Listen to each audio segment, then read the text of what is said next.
اعوذ باللہ من الشیطان الرجیم بسم اللہ الرحمن الرحیم وبہ نستعین وہو خیر ناصر ومعین ثم الصلاۃ والسلام علی اشرف الانبیاء والمرسلین وعلی اہل بیتہ الطیبین الطاہرین المعصومین وعلی اصحابہ المنتخبین والمقربین ولعنۃ اللہ علی اعدائہم ملعونین اجمعین من الآن الی قیام یوم الدین۔ سامعین گرامی قدر، مظلوم کربلا پر نوحہ و ماتم اور گریے کے جواز کے سلسلے میں ہماری یہ تیسری پیشکش ہے کہ جن میں سے پہلی دو ریکارڈنگز میں نے آپ کی خدمت میں اصل جواز گریہ یعنی کسی بھی مرحوم کسی بھی مرنے والے پر رونا، گریہ، نوحہ اور بکا کے اصل جواز پر میں نے آپ کی خدمت میں دونوں مکاتب فکر، مکتب اہل البیت علیہم السلام اور مکتب اہل سنت والجماعت کی معتبر ترین کتب سے احادیث پیش کی، اور ان احادیث میں اتفاقی طور پر اصل گریہ اور اصل نوحہ اور بکا کو جائز قرار دیا گیا ہے، سوائے جھوٹ یا ایسی باتوں کے کہ جس سے کذب صریح لازم آتا ہے ان کو ناجائز قرار دیا گیا ہے۔ تیسری ریکارڈنگ میں نے خاص طور پر محرم کے حوالے سے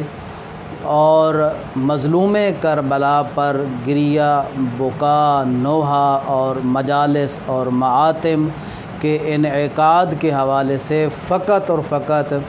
رسول خدا کی اطرت و اہل البیت علیہم السلام کے فرامین اور حالات و واقعات پر مشتمل چند احادیث آپ کی خدمت میں پیش کی، جن میں صراحت کے ساتھ بیان کیا گیا تھا کہ محرم کا چاند چڑھتے ہی اہل البیت علیہم السلام کی حالت کیا ہوتی تھی اور وہ محرم کے ایام کس طرح گزارتے تھے، خاص طور پر عاشوراء 10ویں محرم الحرام کا دن ان کے لیے سب سے زیادہ مصائب اور ہم و غم کا دن ہوا کرتا تھا، اور آج بھی چونکہ ان میں سے ایک فرد 12ویں لال ولایت امام مہدی علیہ السلام زندہ ہے، ان کی بھی حالت اسی طرح ہوا کرتی ہے جیسا کہ روایات میں واضح اور بیان کیا گیا ہے۔ آج میں اس سلسلے میں جو آپ کی خدمت میں کچھ گزارشات پیش کرنا چاہتا ہوں وہ بھی خاص ہیں مظلوم کربلا امام حسین علیہ السلام پر گریہ اور بکا کے جواز کے حوالے سے، جن روایات میں صراحت کے ساتھ بیان ہے کہ مظلوم کربلا پر گریہ اور بکا نہ صرف جائز ہے بلکہ پسندیدہ ترین عمل ہے۔ یہ ایسا عمل ہے کہ جو کار ثواب ہے، نہ صرف کار ثواب ہے بلکہ عظیم ثواب کا سبب ہے۔ اس گریہ پر جو ثواب عطا کیا جائے گا وہ شاید ہی کسی اور عمل پر عطا کیا جاتا ہے، اور یہ جو روایات ہیں، یہ جو احادیث ہیں، ان کی کئی خصوصیات ہیں۔ پہلی خصوصیت یہ ہے کہ یہ تمام روایات رسول خدا کے فعل کی عکاسی کرتی ہیں۔ یہ تمام روایات رسول خدا کی حالت زار کو بیان کرتی ہیں کہ کس طرح انہوں نے مظلوم کربلا کی پیدائش کے وقت یا پیدائش سے پہلے یا پیدائش کے بعد اور شہید ہونے سے پہلے رسالت مآب نے کس طرح مظلوم کربلا کی مظلومیت پر گریہ کیا۔ تو ان روایات کی خصوصیت یہ ہے کہ یہ سنت رسول اللہ کو، قول رسول اللہ کو، فعل رسول اللہ کو بس بیان کرتی ہیں۔ دوسری خصوصیت ان روایات کی یہ ہے کہ یہ تمام کی تمام روایات یا امہات المومنین سے مروی ہیں یا اصحاب کبار سے مروی ہیں، یعنی ان احادیث کی راویات یا ام المومنین حضرت ام سلمہ ہیں یا ام المومنین حضرت عائشہ ہیں یا دوسری صحابیات اور ازواج رسول اللہ ہیں، یا اصحاب میں سے جناب عبداللہ ابن عباس حبر الامت جیسی مفسر قرآن جیسی شخصیت ہیں، یا مثلا جابر ابن عبداللہ انصاری یا جناب معاذ ابن جبل جیسی بزرگ اور بالا شخصیات ان روایات کی راوی ہیں۔ اسی طرح تیسری خصوصیت ان روایات کی یہ ہے کہ یہ تمام کی تمام روایات یا صحیحہ ہیں یا یہ روایات موثقہ ہیں یا یہ روایات حسنہ ہیں، یعنی سند کے لحاظ سے بھی یہ روایات لا ریب و لا کلام ہیں۔ پانچویں خصوصیت یا چوتھی خصوصیت ان روایات کی یہ ہے کہ یہ تمام کی تمام روایات اہل سنت والجماعت برادران اہل سنت کی تمام بڑی بڑی کتب سے نقل کی گئی ہیں، یعنی کوئی روایات ایسی نہیں ہے کہ جو مذہب اہل البیت یعنی شیعان حیدر کرار کے ذخیرہ احادیث کی کتب میں سے کوئی روایت پیش کی گئی ہو، ایسی کوئی روایات نہیں ہے۔ اسی طرح ان روایات کی ایک خصوصیت یہ بھی ہے کہ یہ روایات فقط اور فقط مظلوم کربلا پر گریہ اور بکا، رسول اللہ کے گریہ اور بکا کو بیان کرتی ہیں۔ اسی طرح ان روایات کی ایک خصوصیت یہ بھی ہے کہ ان میں سے بعض روایات مظلوم کربلا کی عجیب و غریب شان کو بیان کرتی ہوئی نظر آتی ہیں۔ چنانچہ یہ جتنی روایات ہیں ان روایات کی ایک خصوصیت یہ بھی ہے کہ ان روایات کو اصحاب معجم الاحادیث راویان احادیث نے ایک نہیں متعدد طرق سے ان روایات کو بیان کیا ہے۔ چنانچہ آپ کی خدمت میں جو حضرت ام سلمہ کی روایت پیش کروں گا، اس روایت کو یعنی مثال کے طور پر چند روایات کی آپ کو حقیقت پیش کرتا ہوں کہ مثلا حضرت ام سلمہ کی جو روایت ہے، اس روایت کو مثلا اصحاب میں سے حضرت عبداللہ ابن وہب، اسی طرح جناب سعید ابن ابی ہند، اسی طرح عبد المطلب بن عبداللہ ابن حنطب، اسی طرح امام محمد باقر علیہ السلام، اسی طرح صالح بن اربد، اسی طرح ابو الوائل شقیق ابن سلمہ، اسی طرح سلمہ، اسی طرح شہر ابن حوشب، اسی طرح داؤد جیسی بلند اور بالا شخصیات حضرت ام سلمہ کی اس روایت کو بیان کرنے والی ہیں۔ اسی طرح جو حضرت عبداللہ ابن عباس کی جو روایت ہے، ان کو جناب عمار ابن ابی عمار، جناب علی ابن زید بن جدحان، جناب اکرمہ کے جو تمام اہل سنت کے جو علماء حدیث ہیں ان کے نزدیک موثق ترین شخصیت ہیں، اسی طرح ابو الضحیٰ، اسی طرح معاویہ بن ابی سفیان وغیرہ لوگوں نے ان حضرت عباس کی اس روایت کو بیان کیا ہے۔ اسی طرح جو جناب ام الفضل بنت حارث ہیں، ان کی روایت کو امام حاکم اور ابن عساکر وغیرہ علماء حدیث یا علماء تاریخ نے متعدد طرق سے بیان کیا ہے۔ اسی طرح جو حضرت عائشہ کی روایت ہے، اس کو ابی سلمہ نے، عروہ بن زبیر نے، سعید ابن ابی ہند نے، سعید ابن ابی سعید نے اور دوسرے برجستہ اصحاب نے حضرت عائشہ کی رسول اللہ سے اس روایت کو بیان کیا ہے۔ اسی طرح جو صحابی ابو امامہ وغیرہ اور دوسری جو شخصیات ہیں راویان حدیث ہیں، ان کو متعدد طرق سے متعدد راویان احادیث نے بیان کیا ہے۔ تو یہ روایات کی خصوصیت ہے، اور میں سمجھتا ہوں کہ اس کے بعد کسی قسم کی کیل کال کی مجال نہیں رہ جاتی کہ جب عمل رسول اللہ اس بات پر اب شاہد ہو گیا ہے تو یقیناً رسول اللہ جو بھی کام کرتے ہیں وہ کسی ثواب سے کم نہیں ہوتا، نہ صرف وہ جائز ہوتا ہے بلکہ یا وہ مستحب ہوتا ہے یا واجب ہو جاتا ہے۔ سنت رسول اللہ واحد عمل ہے کہ جس کو زندہ کرنا ہر مسلمان کی شرعی ذمہ داری بنتی ہے۔ اب میں آپ کی خدمت میں یہ چند روایات سلسلہ وار آپ کی خدمت میں پیش کرتا ہوں۔ پہلے جو روایات آپ کی خدمت میں پیش کرتا ہوں وہ ہے جناب ام المومنین حضرت ام سلمہ کی روایات ہیں، جو آپ نے حضرت رسول خدا سے بیان کی ہیں کہ حالت زار رسول اللہ کی کیا ہوا کرتی تھی۔ چنانچہ یہ جو روایت ہے یہ والی سعید ابن ابی ہند اس کے راوی ہیں، وہ بیان کرتے ہیں کہ قالت ام سلمہ،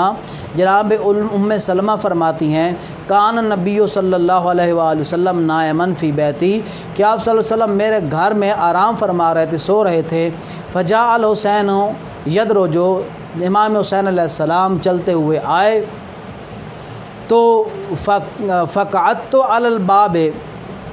آپ فرماتی ہیں کہ میں دروازے پر بیٹھ گئی اور امام حسین علیہ السلام کو میں نے وہاں روک لیا،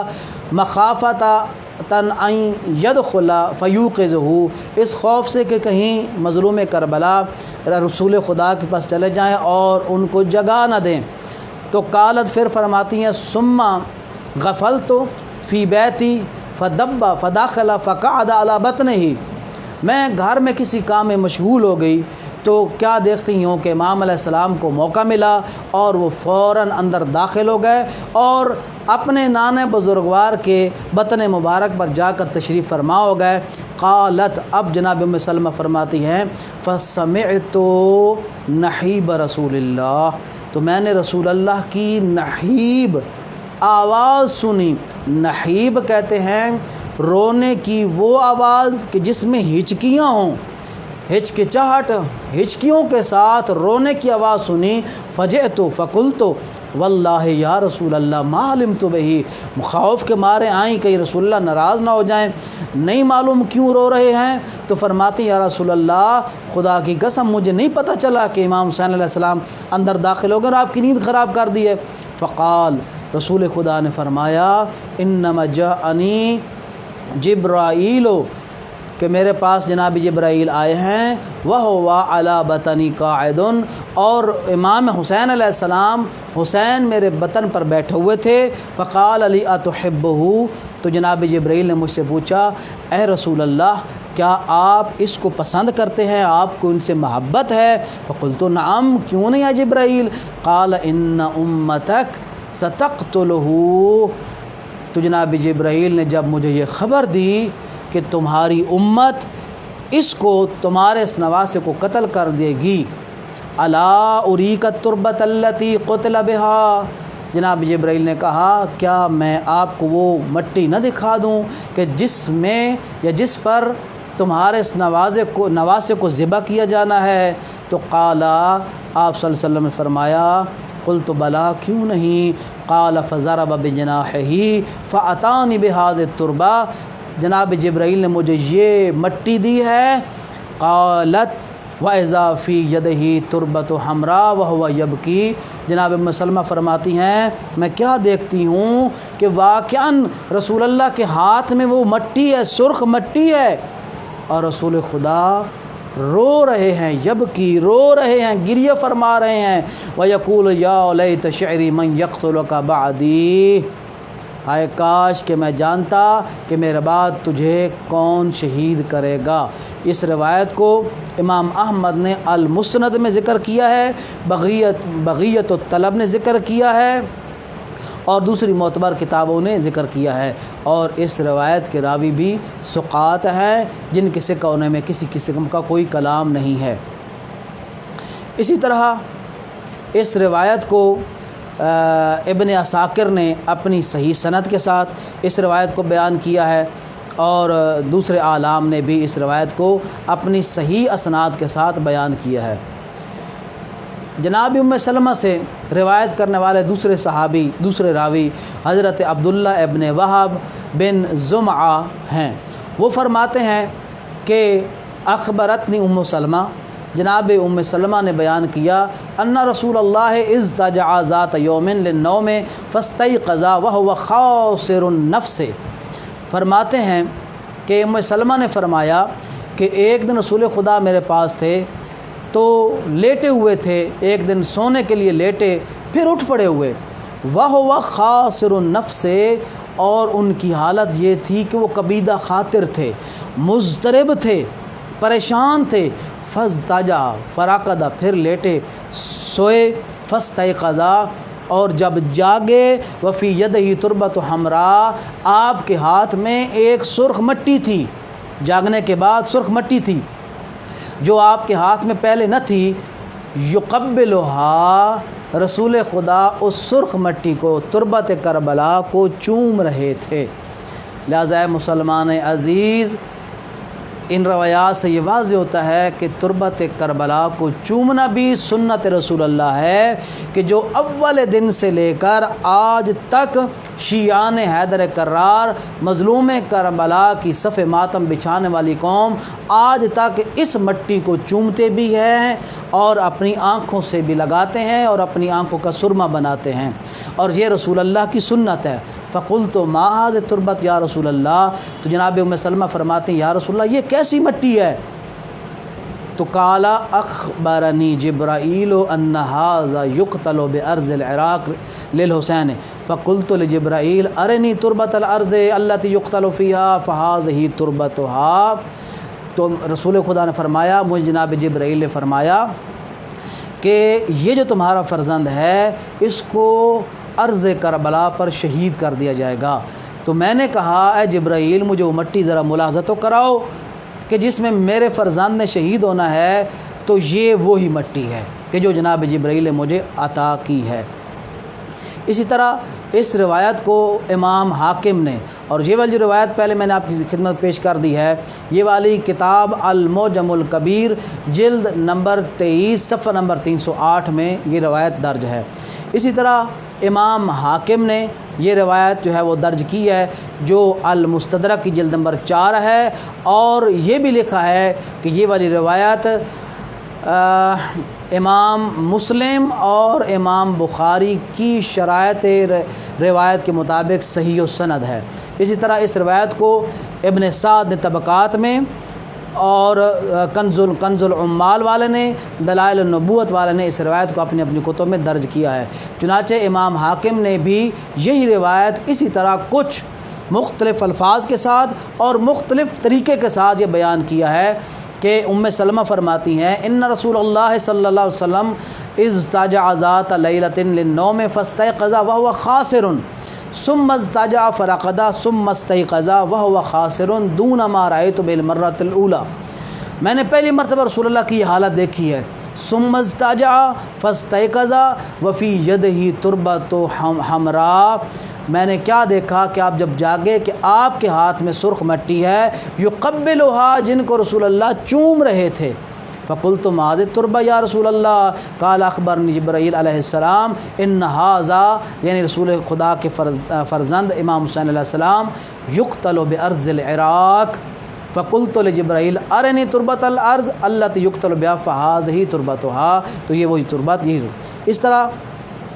امام طبرانی نے بھی امام طبرانی نے اپنی کتاب میں یعنی المعجم الکبیر میں اس کا ذکر کیا ہے اسی روایت کا۔ اسی طرح ابن عساکر نے اس روایت کو اپنی کتاب میں ذکر کیا ہے،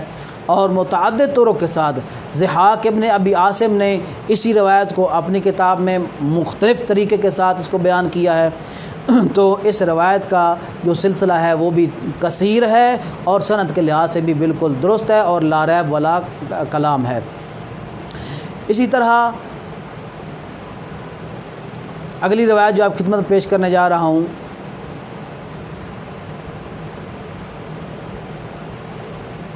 وہ ہے جناب عبد المطلب بن عبداللہ بن حنطب کی روایت، اور انہوں نے بھی جناب ام سلمہ سے بیان کیا ہے، اور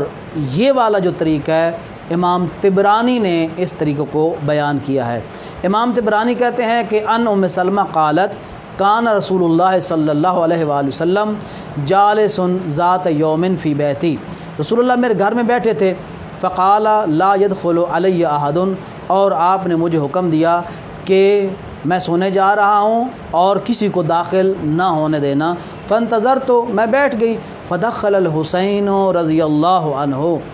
اسی اثناء میں مظلوم کربلا داخل ہو گئے، اندر داخل ہو گئے، فسمعت نشیج رسول اللہ صلی اللہ علیہ وآلہ ویبقی، اندر داخل ہو گئے تو کچھ دیر بعد رسول اللہ کی ہچکیوں بھری رونے کی آواز آئی، فاطلعت، جب میں متوجہ ہوئی، فیضا حسین فی حجرہ ہی والنبی صلی اللہ علیہ وآلہ وسلم مسح جبینہ وہو یبکی، میں کیا دیکھتی ہوں کہ مظلوم کربلا ہیں جو اپنے نانا بزرگوار کی گودی میں بیٹھے ہوئے ہیں، اور نانا بزرگوار اپنے اس نواسے کی جبین پر اس طرح ہاتھ بھی مار رہے ہیں اور اپنے آنسو بھی بہا رہے ہیں۔ فقلت واللہ ما علمت حین دخل یا رسول اللہ، مجھے پتہ ہی نہ چلا اور آپ کے فرزند اندر داخل ہو گئے، ڈر گئی تھیں شاید رسول اللہ غصے میں ہے کہ منع کیا تھا اور امام علیہ السلام تو داخل ہو گئے ہیں، لہذا معذرت کرنے لگیں۔ فقال، رسول اللہ نے آپ کے اس کلام کا جواب نہ دیا اور یہ فرمایا ان جبرائیل علیہ السلام کانا معنا فی البیت، کہ جناب جبرائیل ہمارے ساتھ تھے، تیسرے جناب جبرائیل تھے۔ فقال تحبہ، اور مجھ سے پوچھا کیا تم حسین سے محبت کرتے ہو؟ فقلت اما من الدنیا فنعم، دنیا میں تو یہی میرا سرمایہ ہے، میں ان سے کیوں نہ محبت کروں؟ قال ان، جبرائیل نے کہا ان امتک ستقتل ھذا بارض یقال لها کربلا، تمہاری امت ان قریب اس کو ایک زمین پر شہید کر دے گی جس زمین کو کربلا کہا جاتا ہے۔ فتناول جبرائیل علیہ السلام من تربتها، جناب جبرائیل نے مجھے مٹی دی، فاراہ النبی، تو نبی صلی اللہ علیہ وسلم کو مٹی دکھائی۔ فلما احیط الحسین حین قتلا، تو جب 61 ہجری میں مظلوم کربلا کو سرزمین کربلا میں گھیر لیا گیا اور قتل کیے جانے لگا، تو امام نے فرمایا ما اسم هذه الارض، تو آپ نے پوچھا کہ یہ زمین کون سی ہے، اس زمین کا نام کیا ہے؟ قالوا کربلا، لوگوں نے کہا اس کا نام کربلا ہے۔ تو آپ علیہ السلام نے فرمایا صدق اللہ ورسولہ، تو اللہ اور اللہ کے رسول نے سچ کہا تھا، ارض کرب و بلا، یہ زمین مصائب اور مشکلات کی زمین ہے۔ چنانچہ یہ والی روایت المعجم الکبیر کی جلد نمبر 3 میں بغیت الطلب فی تعریب الحلب، اس میں متعدد طوروں کے ساتھ اس روایت کو درج کیا گیا ہے۔ اس روایت کے جو راویان ہیں وہ بھی صحیح ہیں اور سند کے لحاظ سے یہ روایت موثقہ روایت ہے۔ اسی طرح یہ روایت جو ہے امام جعفر صادق امام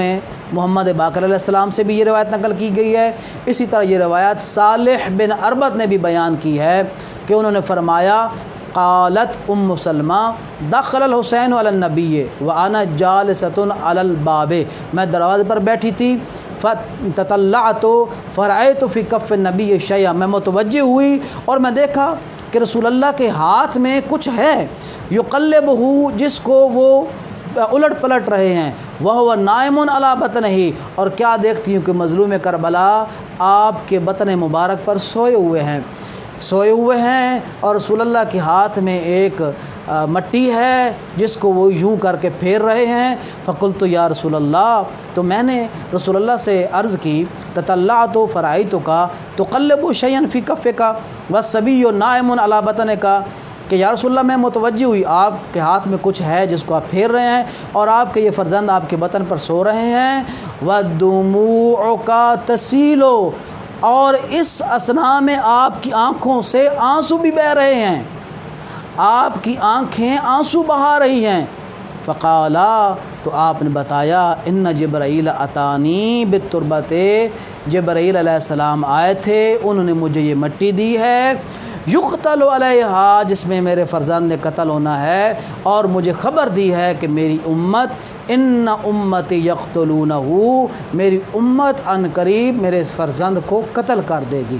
تو یہ خبر سن کے رسول خدا آنسو بھی بہا رہے تھے اور گریہ بھی کر رہے تھے۔ اسی روایت کو امام طبرانی نے بھی اپنے طریقے کے ساتھ نقل کیا ہے۔ چنانچہ امام طبرانی جو وہ اس طرح نقل کرتے ہیں کہ قال رسول اللہ صلی اللہ علیہ وآلہ وسلم لا یلج علی احد فقمت بالباب اذا جاء الحسین فذهبت اتناولہ، میں گئی مظلوم کربلا جیسے آئی میں نے پکڑ لیا، فسبقنی الغلام، وہ جوان بھاگ کر اندر چلے گئے، فدخل علی جدہ فقلت یا نبی اللہ جعلنی اللہ فداک امرتنی ان لا یلج علیک احد وان ابنک جاء، آپ نے منع تو کیا تھا یا رسول اللہ کہ آپ کے پاس کوئی نہ آئے، لیکن میں کیا کرتی، آپ کا یہ فرزند آپ کے پاس آ گیا ہے، اب میں آئی ہوں تاکہ اس کو پکڑ لوں، لیکن یہ بھاگ کر آپ کی طرف آ گیا ہے۔ بس فرماتے ہیں کہ فوجدتک، میں نے یا رسول اللہ جب میں نے آپ کو دیکھا تو میں نے آپ کو دیکھا کہ آپ کے ہاتھ میں کچھ ہے، آپ پھیر رہے ہیں، ودموعک تسیل، اور آپ کی آنکھیں آنسو بہا رہی ہیں، والصبی علی بطنک، اور بچہ آپ کے سینے پر ہے۔ قال نعم اتانی جبرائیل علیہ السلام فاخبرنی ان امتی یقتلونہ واتانی بالتربۃ التی یقتل علیہا فہی التی اقلب بکفی، میرے ہاتھ میں یہی تربت ہے جس کو میں پھیر بھی رہا ہوں اور جس کو میں الٹ پلٹ رہا ہوں۔ تو آپ نے یہ روایت جو ہے وہ من نعمان نے بیان کی ہے۔ چنانچہ المعجم الکبیر طبرانی کی جلد نمبر 3 ہے، اور رقم حدیث جو ہے 2820 رقم حدیث ہے۔ اسی روایت کو ابو وائل شقیق ابن سلمہ نے بھی بیان کیا ہے، اور وہ طریقہ بھی مختلف ہے اور کچھ الفاظ بھی ان کے مختلف ہیں۔ ان سلمہ قالت کان الحسن والحسین رضی اللہ عنہا یلعبان بین یدی النبی فی بیتی، امام حسن حسین علیہ السلام کھیل رہے ہیں، فنزل جبرائیل فقال یا محمد ان امتک تقتل ابنک ھذا من بعدک، آپ کے بعد آپ کی امت تمہارے اس فرزند کو شہید کر دے گی۔ فاومع بیدہ الی الحسین، اور اپنے ہاتھ کے ساتھ امام حسین علیہ السلام کی طرف اشارہ کیا، فبکا رسول اللہ، تو رسول اللہ نے گریہ فرمایا، وضمہ الی صدرہ، اور اپنے لال کو اپنے سینے کے ساتھ لگا لیا، رونے کی حالت میں سینے کے ساتھ لگا لیا۔ ثم قال رسول اللہ صلی اللہ علیہ وآلہ وسلم ودیعۃ عندک ھذہ التربہ، یہ مٹی تمہارے پاس میری امانت ہے۔ فشمہا، رسول اللہ صلی اللہ علیہ وسلم نے اس مٹی کو سونگا، ریح کربلا، اور فرمایا یہ کرب اور بلا، مصائب اور مشکلات کی خوشبو ہے۔ قالت وقال رسول اللہ صلی اللہ علیہ وسلم یا ام سلمہ اذا تحولت ھذہ التربۃ دما، جب اے ام سلمہ جب یہ مٹی خون بن جائے، فاعلمی ان ابنی قد قتل، تو جان لینا میرا یہ فرزند شہید کر دیا گیا ہے۔ قال فجعلتها ام سلمہ فی قارورۃ، آپ فرماتی ہیں کہ میں نے اس کو ایک شیشی میں رکھ دیا، پھر میں مسلسل اس کو دیکھتی رہی، کل یوم، ہر دن میں اس کو دیکھتی، وتقول ان یوما تحولین دما لیوم عظیم، اور کہتی کہ ایک دن یہ مٹی کے ذرات خون بن جائیں گے اور وہ دن کوئی بڑا عظیم اور بہت بزرگ دن ہوگا۔ اسی طرح یہ والی روایت المعجم الکبیر کی جلد نمبر 3 بغیۃ الطلب میں بھی ہے۔ اسی طرح جو یہ روایت ہے تہذیب الکمال میں بھی ہے، تہذیب و تہذیب کی جلد نمبر 2 میں ہے، مجمع الزوائد میں بھی یہ روایت درج کی گئی ہے۔ اس طرح حضرت ام سلمہ سے سلمہ نے یہ روایت نقل کی ہے، اور یہ جو روایت ہے امام بخاری اور جناب امام ترمذی سے یہ نقل کی گئی ہے۔ فرماتے ہیں کہ قالت دخلت علی ام سلمہ، سلمہ کہتی ہیں کہ میں ام سلمہ کے پاس گئی، وہی تبکی، ام سلمہ گریہ فرما رہی تھیں، فقلت ما یبکی، کہ اے ام سلمہ، اے ام المومنین، کس نے آپ کو رلایا؟ قال رأیت رسول اللہ، میں نے رسول اللہ کو خواب میں دیکھا، تو کیا ہے کہ آپ صلی اللہ علیہ وآلہ وسلم کے سر اور داڑھی پر مٹی ہے۔ فقلت، میں نے کہا یا رسول اللہ کیا ہو گیا ہے؟ قال شہدت قتل الحسین آنفا، میں نے ابھی اپنے نواسے کو قتل ہوتے ہوئے دیکھا ہے۔ تو یہ روایت بھی صحیح السند ہے۔ اسی طرح جناب ام سلمہ سے شہر ابن حوشب نے یہ روایت بیان کی ہے، تو اور یہ روایت امام ذہبی نے اپنی کتاب میں اور ابن عساکر نے اپنی کتاب میں درج کیا ہے کہ کیا کہتے ہیں کہ ان ام سلمہ قالت کان جبرائیل ان النبی عند النبی والحسین معی فبکا، رسول خدا کے ساتھ مظلوم کربلا تھے، جناب جبرائیل تشریف لائے، فبکا، رسول اللہ نے گریہ کیا، فترکتہ فدنا من النبی، میں نے چھوڑا اور میں رسول اللہ کے قریب گئی، فقال جبرائیل اتحب یا محمد، معذرت روایت اس طرح ہے کہ قالت کان جبرائیل عند النبی، جناب جبرائیل رسول خدا کے پاس تھے، والحسین معی، رسول امام حسین علیہ السلام جناب ام سلمہ کے پاس تھے، فبکا، آپ نے رونا شروع کیا، یعنی مظلوم کربلا نے اپنے نانا بزرگوار کی طرف جانے پر اصرار کیا اور رونے لگ پڑے، فترکتہ، تو میں نے امام علیہ السلام کو چھوڑ دیا، فدنا من النبی، تو امام علیہ السلام نبی صلی اللہ علیہ وسلم کے پاس چلے گئے، فقال جبرائیل، جناب جبرائیل نے دیکھتے ہی کہا اے محمد آپ اس سے پیار کرتے ہیں، آپ محبت کرتے ہیں؟ قال نعم، تو جناب جبرائیل نے کہا ان امتک ستقتلہ وَإِن شِئْتَ أَرَيْتُكَ مِن تُرْبَةِ الْأَرْضِ الَّتِي يُقْتَلُ بِهَا، اگر آپ چاہتے ہیں تو میں آپ کو وہ زمین، اس زمین کی مٹی آپ کو دکھاتا ہوں، عطا کرتا ہوں کہ جس پر آپ کا یہ نواسہ شہید کر دیا جائے گا، فَأَرَاهُ فَإِذَا الْأَرْضُ يُقَالُ لَهَا کربلا، انہوں نے مجھے دکھایا اور یہ زمین جس کو کربلا کہا جاتا ہے۔ اسی طرح یہی حدیث جو ہے ابن عساکر نے بھی اپنی کتاب میں درج کی ہے، میزان الاعتدال میں بھی یہ روایت ہے، اور تاریخ دمشق میں ابن عساکر نے اس کو درج کیا ہے۔ میزان الاعتدال میں امام ذہبی نے جلد نمبر جو ہے اس کی 1 ہے، صفحہ نمبر اس کا 13 ہے، جس میں انہوں نے درج کیا ہے۔ اسی طرح تمیمی نے بھی اس روایت کو نقل کیا ہے، کہتے ہیں کہ تمیمی کہتے ہیں کہ نحن عند ام سلمہ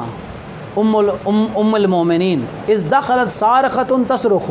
ہم جناب ام سلمہ کے پاس تھے کہ اچانک ایک چیخنے پکارنے والی، گریہ اور بکا کرنے والی داخل ہوئی، اور اس نے کہا قتل الحسین، مظلوم کربلا شہید ہو گئے۔ قالت ام سلمہ نے کہا قد فعلوها، ہائے ان ملعونوں نے کر دیا، اللہم املأ بیوتہم وقبورہم نارا، اور بد دعا کی میرے اللہ ان ملعونوں کے گھروں کو اور ان کی قبروں کو آگ جہنم سے بھر دے، ثم وقعت مغشیا علیہا، اور اسی اثناء میں آپ روتی روتی بے ہوش ہو گئی۔ ام سلمہ بے ہوش ہو گئی۔ اے مسلمانان عزیز، مظلوم کربلا کی جو پہلی مجلس ہوئی ہے وہ امہات المومنین کے گھروں میں ہوئی ہے۔ مظلوم کربلا کی مجلس جو امہات المومنین کے گھروں میں ہوئی ہے، اس کے ذاکر جناب جبرائیل تھے۔ اے مسلمانان عزیز، مظلوم کربلا پر اس مجلس میں پہلا گریہ کرنے والا رسول خدا تھے، نواسہ رسول پر جنہوں نے گریہ بھی کیا اور عجیب و غریب انداز سے گریہ کیا، اور ان کے ساتھ امہات المومنین بھی شریک تھیں۔ خاص طور پر ام سلمہ کی حالت آپ ملاحظہ فرما رہے ہیں کہ روتے روتے آپ کو غش آ جاتا ہے اور بے ہوشی کی حالت میں چلی جاتی ہیں۔ اسی طرح اسی روایت کو جناب طبرانی نے، امام طبرانی نے بھی ذکر کیا ہے، اور امام طبرانی نے جو ذکر کیا ہے ان میں حضرت ام سلمہ کے الفاظ ہیں کہ لعنت، طبرانی کہتے ہیں راوی کے الفاظ ہیں لعنت اہل العراق وقالت قتلوہ قتلہم اللہ، جناب ام سلمہ نے اہل عراق پر لعنت کی۔ اے مسلمان عزیز، جو یزید ملعون پر لعنت کو ناجائز قرار دیتا ہے، حضرت ام سلمہ راوی کہہ رہا ہے کہ ام سلمہ نے اہل عراق پر لعنت کی، وقالت، اور کہا کہ ان ملعونوں نے ہمارے عزیز مظلوم کربلا کو قتل کر دیا۔ قتلہم اللہ عز و جل، اللہ تعالیٰ ان کو قتل کرے اور ان کو ذلیل کرے، لعنہم اللہ، اللہ تعالیٰ ان پر لعنت بھی کرے۔ اسی طرح اسی روایت کو جناب داؤد نے حضرت ام سلمہ سے نقل کیا ہے، اور ابن عساکر نے اپنی تاریخ میں اس کو نقل کیا ہے۔ اور کیا کہتے ہیں کہ قالت ام سلمہ دخل الحسین علی رسول اللہ صلی اللہ علیہ وآلہ وسلم ففزع۔ امام حسین علیہ السلام جیسے ہی رسول اللہ کے پاس آئے، آپ نے گریہ شروع کر دیا، فزع، اور فزع عام رونے کو نہیں کہتے، گریہ چیخ و پکار کے ساتھ، شدت کے ساتھ رونے کو، غمگین حالت میں رونے کو فزع کہتے ہیں۔ فقالت ام سلمہ ما لک یا رسول اللہ، یا رسول اللہ کیا ہوا ہے؟ قال ان جبرائیل اخبرنی ان ابنی ھذا یقتل، جبرائیل نے مجھے خبر دیا ہے کہ میرا یہ فرزند شہید کر دیا جائے گا، وانہ اشتد غضب اللہ علی من یقتلہ، اور اس اللہ کا